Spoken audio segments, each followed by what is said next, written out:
All right, I'm live on Instagram. Hello, and live on Facebook and YouTube. Welcome to LovePower Wednesday. Yes. Woo! I'm gonna get a theme song. I said this last year. I really need to work on getting a theme song for LovePower Wednesdays. So I'm gonna check that out and try to do that. But welcome to LovePower Wednesdays. My name is Carmen Caldwell, faith and empowerment coach. I teach on Love Power principles of personal leadership, obedience, wealth mindset, energy management, and resilience. And so one of those topics I usually talk about in some capacity on Love Power Wednesdays. And so tonight, if you were watching, the topic is when all else fails, serve. When all else fails, serve. And that kind of actually comes out of the obedience, the O in power, which is obedience. There are spiritual laws at place that when we give, we shall also receive. There are spiritual laws at place that say you reap what you sow. And so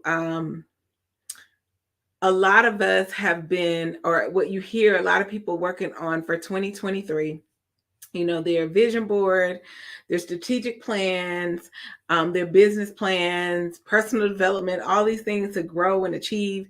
And all that's great. And we should be doing that. And we should have those things in place. As a matter of fact, service should undergird all of those things. So even your vision board, like, do you have something on your vision board about how you want to up level your service, not just up level your money or your bank account or your clothes or even your own knowledge, but how are you going to use that to then impact the world? So my call, my what I've learned over the years of coaching and teaching and doing training is that I really love to work with people and organizations, because I do this coaching for people, but I also work and provide consulting and training and workshops for organizations. And so one of the things that I really have learned for me at the kind of thread of those, whether it's the people or the organization, is that they have a mission mindset, that they understand, and really for them, either as an individual or as a company, that they want to serve, right? Like they want to, that while, yes, you have to have a bottom line, yes, you need to be making profits to be in business. Yes, I am. Trust me. And service isn't always free. I feel like I come and serve. I serve my clients and they pay me. Right. I provide them value, and oftentimes, well, most times more value than they even are giving me in monetary, right? And I just think that's how we should show up, always giving more, giving our best. So with that kind of then culminating this tornado, and I say this tornado, actually, it was confirmed that in my community, I live in Griffin, Georgia, which is about an hour south of downtown Atlanta, that we had actually 5 tornadoes to touch down in our community. And certain areas were fine. Thankfully, my subdivision, we were passed over, but 3 miles north, 5 miles north, and to our east, they were not quite as fortunate.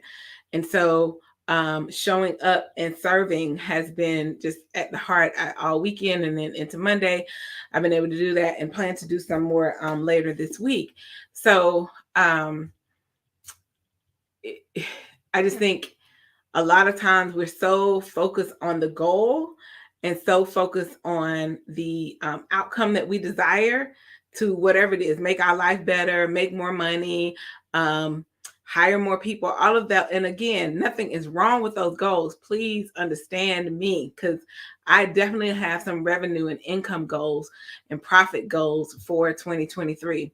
I definitely have some goals for my own personal growth and development. I definitely have some personal materialistic goals that I want to have, that I want to experience, right? One of the W in Love Power is wealth mindset, right? So always thinking abundantly and better. And I believe, as people of God, as believers, that we are called to wealth, that we can be wealthy. Everybody's, doesn't mean that everybody should be wealthy. Like, so let me say, all of our needs and then above and beyond can be met.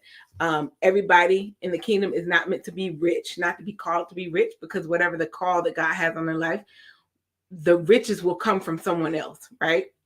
Right. So if you're in missionary work or doing some other ministry work, service work, it may be that your needs and your abundance will come through the hands of other people, right? Through the purses, the pocketbooks, the cash apps, the bank accounts of other people. So don't hear me say that everybody's supposed to be rich, but we are supposed to be. I think wealth is a part of our birthright.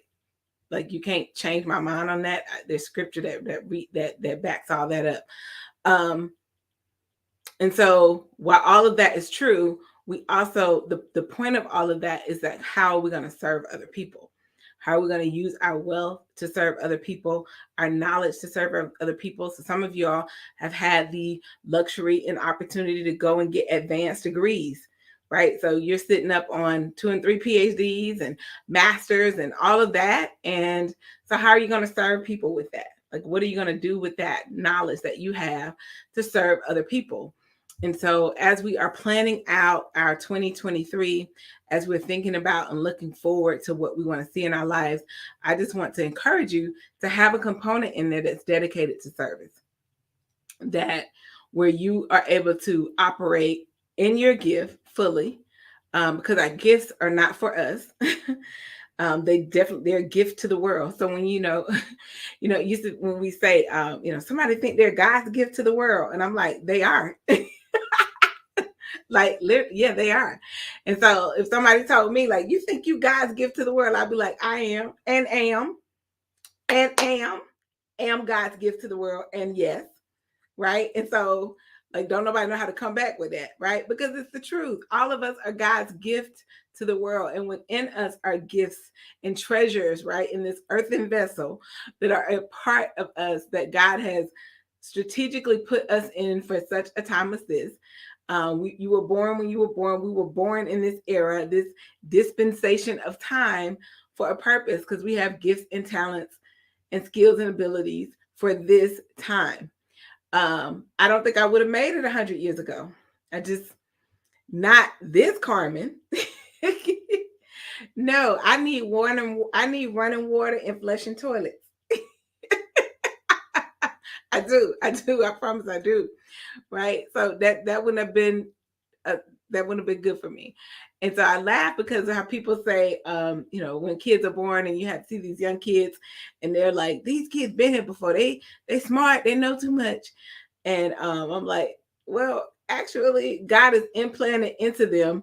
I hear you, Keisha, you say me either, right? But God has implanted in them a certain acumen of education and intellect to be able to grasp this internet technology-based society that we're in, so that they can flourish. Like, so I believe they do have like knowledge and wisdom and knowing, if you will, already in them when they get here, because that's what they're gonna need. That's just what I believe. Like, I believe, yes, when we talk about these kids, they smarter, they know they can come out doing a tablet. Yes, they were designed that way, fearfully and wonderfully made that way. I believe that. So anyway, I say all that to say, you are God's gift to the world. And the gift to the world is to serve other people and to serve your communities, to serve at work even. Again, service don't mean free. Service does not mean free. You can be paid for service and paid for your gift and paid for your talent. All that. I mean, I wouldn't be able to have my business if I didn't believe it, right?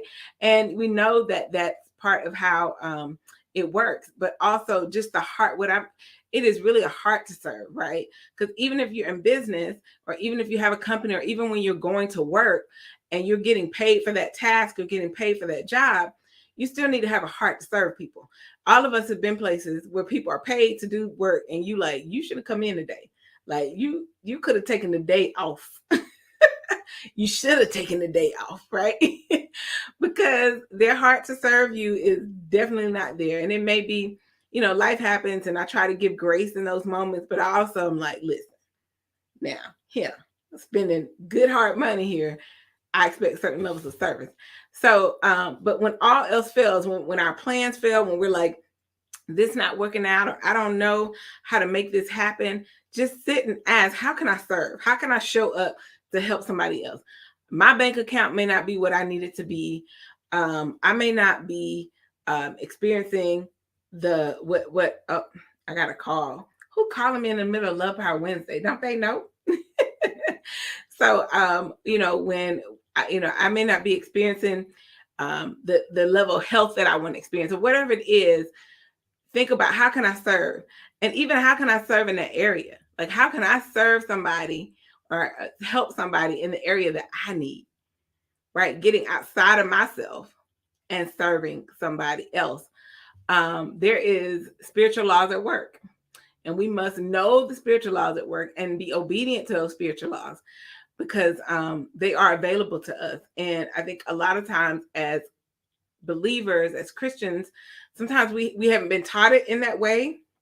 We've been taught some of the principles of Scripture and the commandments of Scripture, but we haven't been taught that they are spiritual law. Like, they work no matter what they work no matter what. So it's like, sometimes things could be working against us, right? Just because of our attitude, our negativity. It could be working against us because we don't understand spiritual law. And so obedience to those laws, and in particular around service, is you reap what you sow, and that we've been called to serve other people. And part of it is just when you really sit and think about how blessed you are, even though you don't have everything you want. And some of us, honestly, don't have some of the things we need. I'm just going to go and be 100 with it, right? Like, there's some needs that you have in your life right now that you might be watching this and you don't have enough food. And so then you are the person that's going to be on the receiving end of somebody else's service. And then when you're in a position to offer that to somebody else, that you would then do that you would then be the person that provides resources for somebody else to serve them. So I just want you to, I think if we always lead with service in our heart, no matter what capacity we're in, no matter what position, whether we're the CEO or the no of the company, whether we own our own business, whether we're in ministry, whether we work in checkout at the grocery store or at the local food, at the local fast food restaurant, or wherever we are, in whatever capacity, it's like, if we think service, if we think service, so when all else fails, serve, because that will never fail, right? When we are giving of ourselves, and don't, I'm not talking about giving of yourself to the point where you have nothing yourself. It makes no sense for me to go clean out my refrigerator and give to somebody else and then come home hungry because I have nothing. That's why we're to give from our place of abundance, okay, which is wealth mindset, right? To understand that and how that works. But we give from the overflow. And man, why am I going here? But this just popped up. A lot of times we give and we tithe and we think, God has got us and we're taking care of it. And, when we tithe, it talks about rebuking the devourer for our sake. And he does that. But like, you can give your 10%, but if you are not using your 90% wisely, you're just going to be a broke tither. Like, there is wisdom that comes with that. And so I don't know who that's for and why I had to say that, but whoever is listening now live, or maybe will listening later on the replay, that was for you, about giving so much to the point that you don't have anything left, right? Or and there's a certain benefit we get sometimes from that. Like, we can pat ourselves on the back, but that's not what I'm talking about. Not serving out of selfish motive, but serving for the sake of serving, to share God's love, to share grace with other people, right? And so being able to be that, it is a blessing. It really is better to give than it is to receive, because when you're giving, you have the ability to give from the overflow. And you feel, it does warm your heart to be able to do that, to be able to meet somebody else in the midst of their need, to be the hands and feet of God, and meet them in the midst of their needs. So I want to say, with all the plans that you have for 2023, and I hope you have amazing, big God dreams, like things that you cannot do in your own capacity alone, because we've been called to relationship, and nothing that God calls us to that we only can do ourselves.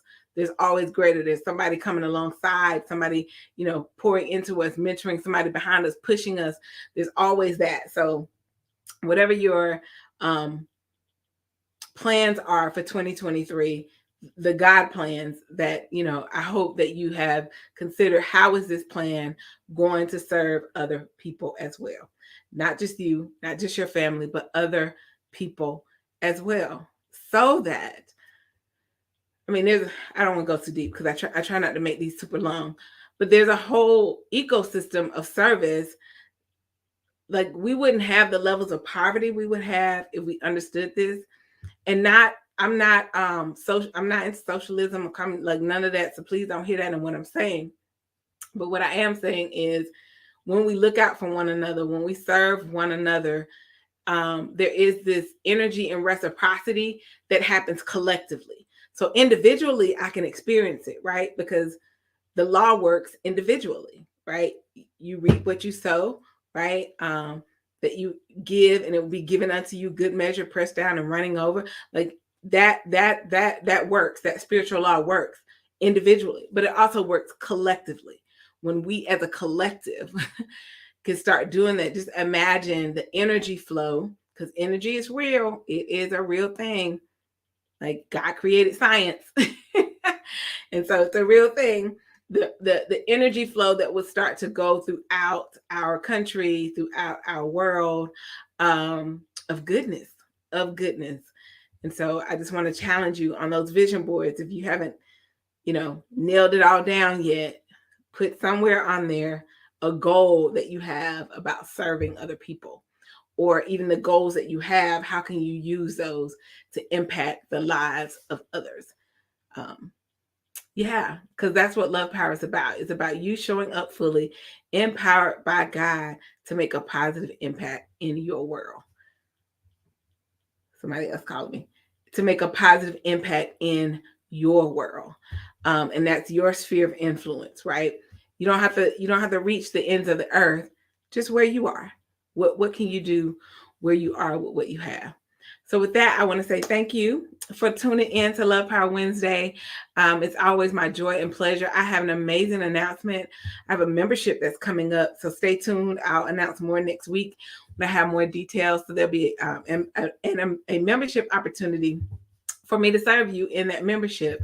And like on Love Power Wednesdays, we don't get to talk, right? And so I really was looking forward to, I wanted opportunities for me to do some coaching and talking in a group setting, and not just in a 6-week or 12-week container program, but in a membership that really, and because it's a membership, it allows a little more accessibility, a little more affordability for folks to work with me, and super excited about that.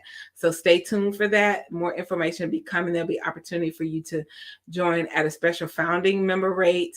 And when all that comes out, you'll have access to that. So next week, I'm sure by then everything will be solid and the sites are up, and you'll be able to go in and log in, and I'll be able to share all of that with you. And so I'm super excited to be able to serve you in that capacity through what I'm calling the Love Power Life membership. So yes, I am excited and just honored for what God is doing. And I know He's doing amazing things in your life. So please share that. I love to hear how God is moving. It is inspirational, truly, when the word says we've overcome by the blood of the Lamb and the words of our testimony. I love testimonies. I love to hear it and hear from God's people. So with that, I want to say good night. Thank you for joining me for Love Power Wednesday. Good night, IG. I am saying good night to you all, and then good night over to Facebook and YouTube. Have an amazing evening. Bye now.